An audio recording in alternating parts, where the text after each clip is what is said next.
Убавме дали во овој разговор да го вклучиме и Бранко, но заклучокот беше дека можеби 3 жени, односно еве јас и Јувана како домаќинки и една дама гостинка можеме да извлечеме најдобро од темата која што нас не интересира во моментов. Едногласно не, значи. Да, едногласно не за мажите во моментов.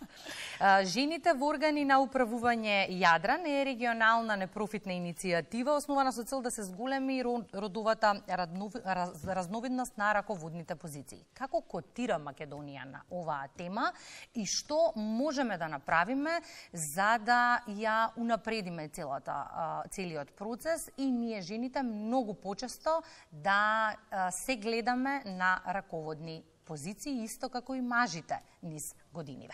На оваа тема разговараме со Татјана Михајловска-Димитриевска, лидер и главен амбасадор за Северна Македонија. Татјана, добро утро и добре ни дојдовте. Благодарам на поканата и мило ми е да бидам дел од утринската програма. Да, секако оваа тема е многу актуелна и јас можам да кажам дека учеството на жените во органите на управување станува нешто како хот топик што се разговара не само во нашиот регион Адрија, туку станува збор за нешто што е актуелно и на глобално ниво. Мислам дека не можевме да избереме подобар тајминг во очи 8 март. Каков е концептот на Women on Boards Адрија и зошто е важно, еве на самиот почеток да појасниме, да се зголеми застапеноста на жените на раководните позиции? Така, прво би започнала со тоа што активното и продуктивното учество на жените во самата економија е круцијално за остварување на агендата од 2030 година за одржлив развој, како и за зголемување на економскиот раст, намалување на сиромаштијата, а исто така и зголемување на човековите ресурси, значи побогати човекови ресурси. Ниедна земја не може да го искористи својот целосен потенцијал доколку одреден дел од населението не учествува во економијата. Тоа значи доколку жените се исклучени во партиципацијата во економијата, односно доколку не учествуваат во битните делови на управување во компаниите, тогаш не може потенцијалот самата земја да го постигне. Поради тоа ние сметаме дека жените треба да бидат вклучени во одборите на управување во компаниите, тоа е и целта на Women on Board Адрија, кај што се заснова и се базира на усогласување со Европската директива од 2020 година, чија цел е 40% жени во одбори на управување или 33% жени на лидерски позиции во компаниите кои што котираат на берзите. Всушност, Women on Board Адрија, значи ние функционираме во 8 земји во Адрија регионот, земјите од Западен Балкан, а исто тука ги вклучуваме и Словенија и Хрватска. Самата идеја за Women on Board Адрија е започната во 2023 година на ESG самитот кој што беше за Западен Балкан во Порто Монтенегро и од таму е родена идејата за започнување на ваква иницијатива и во нашиот регион. Целта е дека овие сите земји од Западен Балкан нели се стремиме за влегување во Европска унија и кон патот на Европската унија, значи треба да има некој усогласување со Европската директива. Тоа е и целта и визијата и мисијата на Women on Board Адрија, помагање на земјите од Западен Балкан за усогласување со Европската директива.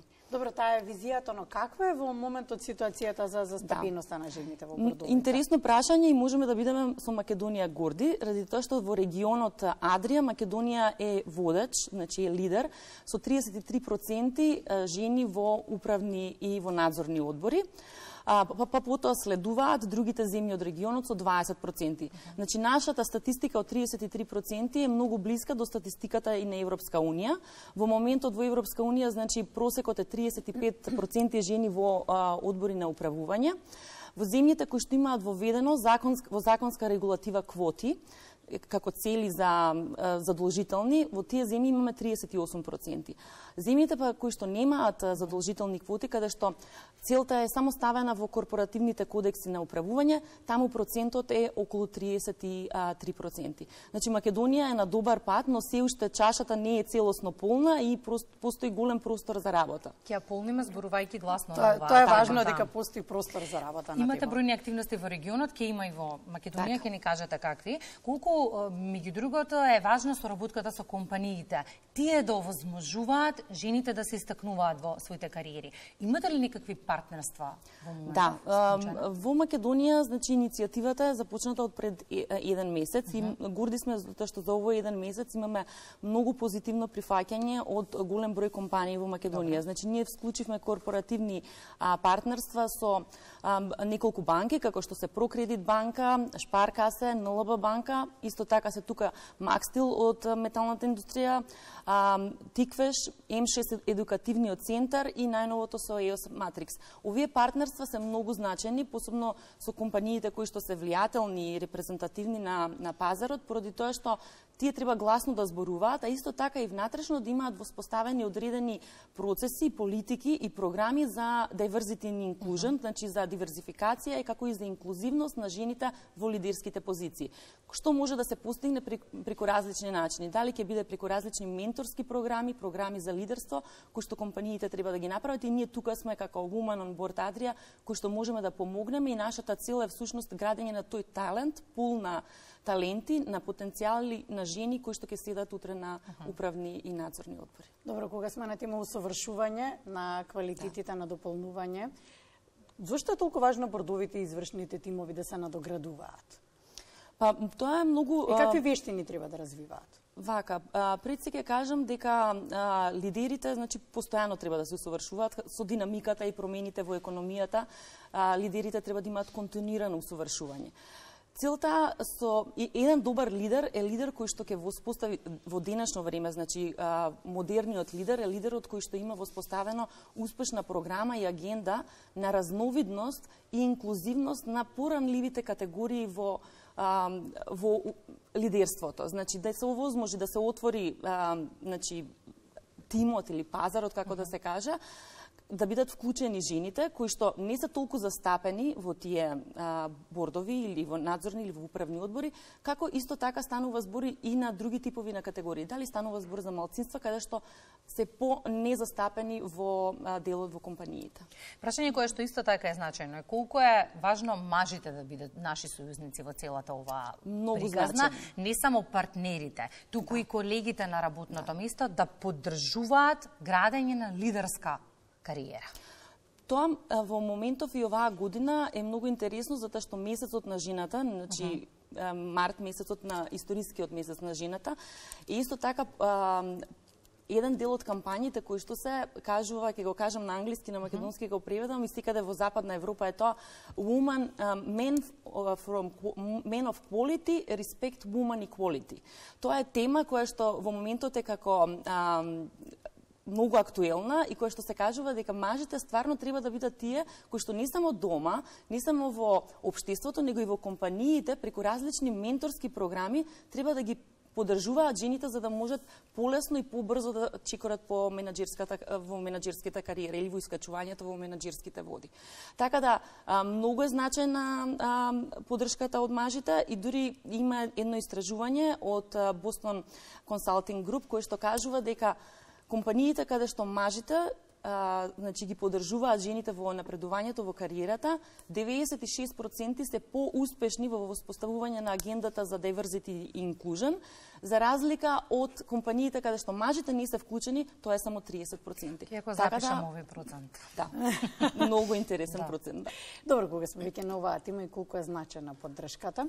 Свесни сме на таа суптилна полова предрасуда која што постои не само на работното место, во семејствата, во општеството. Какви препреки се пред жените лидери? Кои предрасуди се постојат во нашиот регион? Предрасудите не се само во компаниите, предрасудите се во општеството, во семејството, поддршката од семејството, дали жената треба да биде само дома, која што треба да балансира со градење на фамилијата, сочување на децата, или треба да биде и посветена, значи тук на работата. Значи тука многу станува збор за тој баланс, work-life баланс кој што може да се воспостави. Но за да постои тој баланс, значи многу е значајна поддршката од компаниите. Значи, компаниите треба да работат, да помогнат на жените за да се оствари тој баланс во приватниот живот и во професионалниот живот, а исто така треба да постои и балансот и поддршката од семејството. Мислам дека од целото општество треба да постои таа поддршка, а мислам дека ние жените покажуваме дека сме доволни лидери кога станува збор и за менаџирање на работното место и на семејствата, Кики. Апсолутно се согласувам и многу ме изненади податокот дека Македонија е лидер во регионот. Да. Во регионот е лидер со 33% и тоа е многу добра бројка, но сепак треба да бидеме внимателни. Оваа статистика што ја имаме станува збор за компании кои што котираат на берза и не сите компании известуваат за учеството на жените во лидерските позиции. Значи ја земаме со некоја резерва, но ние работиме на некои подетални истражувања за во наредните години. Но што кажеш ти поголема е бројката? Ке видиме, можеби, да. Ние ќе повториме сепак уште еднаш дека ако ние сме вклучени во целата оваа приказна, веројатноста дека компанијата ќе успее 96%. Со дебели. Имаше една народна. Имаше една народна и ќе се согласиме дека е така, доколку сакате работата да ви се заврши унака како што треба, дајте ја на жена. Да, така е. Благодарам Тања за гостувањето во Македонија наутро. Се надевам дека во блиско... Да, знаев дека Бранко ќе дојде, знаев дека има што да каже на оваа тема, не само за мапите. Но се надевам искрено дека и во периодот кој што следува ќе говориме многу гласно на оваа тема, ќе ги менуваме бројките и процентите. Да, ќе го говориме гласно и посебно во месец март, но не е само овој месец да биде говорењето гласно, во текот на целата година треба да биде. Нашата програма и Women on Board Adria го имаме големиот настан на 22 март, која што ќе биде како лонч ивент за Македонија, од каде што започнува акцијата на Women on Board Adria. Целта е да се соберат значи лидерите од политичкиот свет, како и од големите корпорации, со цел да ја поддржат мисијата на Women on Board Adria и заеднички да работиме на усогласување со оваа регулатива. Благодарам на поканата. Бидејќи сите три ќе бидете тука, имам една констатација, едно прашање во однос на еднаквоста. Прво, четвртото столче, на него има на трите столчиња има три дами, а на четвртото има капут, ташна, коферче за шминкање, уште еден капут, уште една ташна, а мажот исправено стои, нели? Благодарам. Сакам да ве прашам во кој процент учествувате во гужвата во сообраќајот во Скопје? Во минимален, бидејќи се докажува дека сме и во возењето многу повнимателни. И во паркирањето. Татјана, се согласувате? Се согласувам. И во паркирањето исто. И трпеливи. Да, за паркирањето може и подоцна да се спрашаме. Ние без жените ви благодарам на сите три.